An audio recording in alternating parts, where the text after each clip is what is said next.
सो high cadets, जैसे अगर just 6 months रह गए अपना यूनिवर्सिटी खत्म होने के लिए, तो उसके बारे में हम थोड़ा बात करते हैं कि अगर आपका प्रिपरेशन अभी भी अधूरा है तो what you can do is आज के आज ही सबसे पहले तो अपने प्रिपरेशन जाके स्टार्ट कर दो। बुक अभी के अभी लेके बैठ जाओ अपने पास। क्या करना है मैं आपको सिंपल प्रोसेस बताता हूँ। आपका एमयू में सिलेक्शन पक्का ही पक्का है। क्यों? बहुत ईजी होता है। कैसे करना पड़ता है? बस आपको टारगेटेड प्रिपरेशन करना पड़ता है। कैसे करना पड़ता है? Let's go.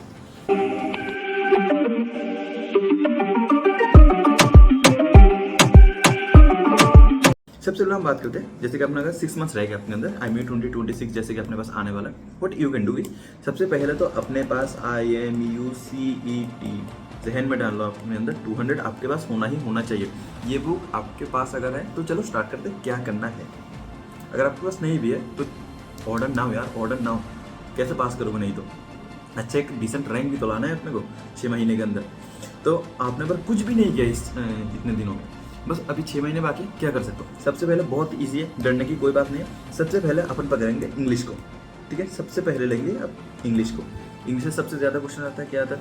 एप्टीट्यूड रहता है, ठीक है? एक डेडिकेटेड वीडियोस है हमारी इंस्टा यूट्यूब के अंदर, आप देख लीजिएगा। एप्टीट्यूड रहता है, ठीक है? फाइंडिंग एरर्स रहता है, फाइंडिंग एरर, हाँ ठीक है ना? सिनोनिम रहता है, एंटोनिम रहता है, ये सब रहता है, ठीक है? और फिर अपना हो गया सिंटेक्स, ठीक है? उसके बाद अपना कॉन्टेक्स्ट। नेक्स्ट क्या रहता है अपना? कॉम्प्रिहेंशन रहता है। कॉम्प्रिहेंशन ये कुछ बेसिक बेसिक चीज़ें रहता है जो होता है, और ग्रामर के कुछ छोटे छोटे पार्ट, ठीक है? ग्रामर के कुछ छोटे छोटे पार्ट जो आपसे पूछे, बहुत ईजी है, डरने की कोई बात नहीं। एकदम बेसिक क्वेश्चंस पूछे जाते हैं। सो ये अपना पहले इंग्लिश को पकड़ना है। सबसे इंग्लिश में मास्टर हो जाना है अपने को। इंग्लिश सीखे हो, नेक्स्ट अपन पकड़ेंगे। सबसे पहले याद रखना इंग्लिश, ठीक है? अपना इंग्लिश हो गया। नेक्स्ट क्या होगा अपना? नेक्स्ट होगा अपना फिजिक्स, ठीक है? नेक्स्ट होगा अपना फिजिक्स। इंग्लिश के बाद सबसे ज़्यादा फिजिक्स के क्वेश्चन पूछे जाते हैं। Now what we are gonna do, अपना NLM हो गया, इलेक्ट्रिसिटी हो गया, इलेक्ट्रिसिटी, मैग्नेटिज्म, ठीक है ना? मतलब वही वो जब अपने फॉइल वगैरह के फॉर्मूलाज होते हैं, सब कुछ वही। ये 3 मेन चीज़ है। उसके साथ क्या करना है? स्पीड का तो मैंने बोल दिया NLM के अंदर। ये कुछ बेसिक बेसिक चीज़ें जो आपको फिजिक्स के अंदर मास्टर कर लेना है। इनके जितने भी फॉर्मूलाज है जस्ट रट लो यार, क्योंकि यूनिवर्सिटी में डायरेक्ट फॉर्मूला पूछे जाते हैं। फॉर्मूला आपको याद रहेगा, आपको पूरा क्वेश्चन दिया जाएगा, बस वैल्यू लेके पुट करना है और आपका क्वेश्चन सॉल्व। इजीली फिजिक्स और इंग्लिश ये दोनों चीज़ अपने हो गए। फिर अपन लेंगे यहाँ पे अपना इंग्लिश हो गया, ठीक है? नेक्स्ट अपना फिजिक्स हो गया, ठीक है? नेक्स्ट हम क्या लेंगे? जियोग्राफी। जियोग्राफी बहुत इजी सब्जेक्ट है, बहुत ब्यूटीफुल सब्जेक्ट है। सबसे बहुत अच्छे अच्छे जो क्वेश्चंस पूछे जाते हैं, जो ज़्यादातर क्वेश्चंस आप आंसर इजीली कर सकते हो, दैट कम्स फ्रॉम जियोग्राफी, ठीक है? उसके अंदर हमारे बैच के अंदर सब कुछ पढ़ाया जाता है। जियोग्राफी हो, इंग्लिश हो, फिजिक्स हो, सब कुछ बहुत अच्छे से पढ़ाया जाता है। IMUCET 200 बुक के अंदर, ठीक है? IMUCET 200 के अंदर ये सभी के सभी क्वेश्चंस, आपका PYQ हो गया, ठीक है? आपके रिसेंट क्वेश्चंस हो गए, रिसेंट क्वेश्चंस हो गए, अपकमिंग क्वेश्चंस हो गए, ठीक है? अपकमिंग क्वेश्चंस हो गए, एक्सपेक्टेड क्वेश्चंस हो गए, ठीक है? इनको एनालाइज करके इतने अच्छे से डाला हुआ है उसके अंदर कि अगर आप IMUCET में जब बैठने जाओगे, CPT टेस्ट होगा, ठीक है ना? कंप्यूटर बेस्ड टेस्ट होता है उसके अंदर, मतलब आपको दिखेगा कि सभी के सब, चाहे वो इंग्लिश हो, चाहे वो अपना फिजिक्स हो, मैथमेटिक्स हो, जियोग्राफी हो, सब कुछ जो क्वेश्चन है वहाँ पे आ चुके हैं। एंड नेक्स्ट जो अपना हो गया अपना इंग्लिश हो गया, ठीक है? हमने इंग्लिश कर लिया, हमने फिजिक्स कर लिया, हमने जियोग्राफी कर लिया, ठीक है?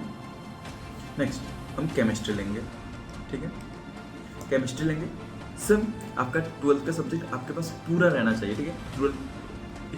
10th 11th में इतना ज़्यादा है, शायद एक भी क्वेश्चन आता है, बाकी जितने भी क्वेश्चन आते हैं आपके 12th के अंदर से आते हैं ना? 12th के अंदर से आपका क्वेश्चन आते हैं। नेक्स्ट आप क्या लेंगे? मेन पार्ट अपना आता है, चलो जी, मैथमेटिक्स, राइट? मैथमेटिक्स आते हैं, ओके। मैथमेटिक्स के अंदर क्या करना है? 12th और 11th आपको पूरा चर्चा होनी चाहिए। 11th में हालांकि इतना ज़्यादा नहीं रहता, 10 to 20% अपने 11th में रहता है, और जो आपका 80 to 84% रहता है वो अपने 12th के अंदर से आता है, ठीक है? ईजी है, नो प्रॉब्लम। 12th के अंदर पूरा जो सब्जेक्ट है मैथ के अंदर, स्ट्रेट लाइन्स हो गए, ठीक है ना? स्ट्रेट लाइन्स हो गए, फिर अपना क्या सेट्स हो गए, जितने भी हो, मतलब 1 से लेकर 12 तक जितने भी चैप्टर्स है अपने क्लास 12 स्टैंडर्ड के लिए सभी का अपना मास्टर कर लेना, क्योंकि ये बहुत बड़ा पार्ट है मैथमेटिक्स। ठीक है, मैथमेटिक्स से बहुत सारे क्वेश्चन पूछे जाते हैं। ठीक है, क्योंकि एक अलग पोर्शन रहता है मैथमेटिक्स का, उससे सबसे ज़्यादा क्वेश्चन पूछा जाता है। और कहाँ से पूछे जाएंगे यार, अपने जो IMU-CET 200 है ना, IMU-CET 200 से ही पूछे जाएंगे सभी के सभी क्वेश्चन। सो नो डाउट ये book this is the best book for IMU-CET preparation. और फिर अपना एप्टीट्यूड हो गया, ठीक है ना, एप्टीट्यूड हो गया। तो ये कुछ नॉर्मल है जो सभी एग्जाम्स के अंदर पूछा जाता है, बट IMU-CET रिलेटेड आपको क्वेश्चन जानने चाहिए कि कैसे क्वेश्चन आने चाहिए, तो और you are not going to do well in IMU-CET। ठीक है, तो अच्छे से अपना पढ़ाई शुरू करो, अपने जर्नी के अंदर IMU-CET के जर्नी के अंदर IMU-CET 200 बुक को इंक्लूड करो नहीं, और your journey is in fulfilled, right.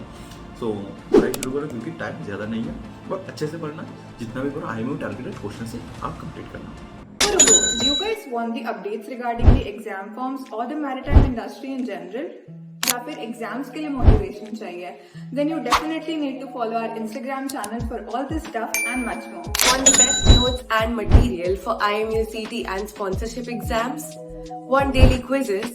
Or do you want your doubts about your merchant navy career solved by our mentors? Search Budding Mariners on Telegram or click on the link in the description below to start your marina journey with us today.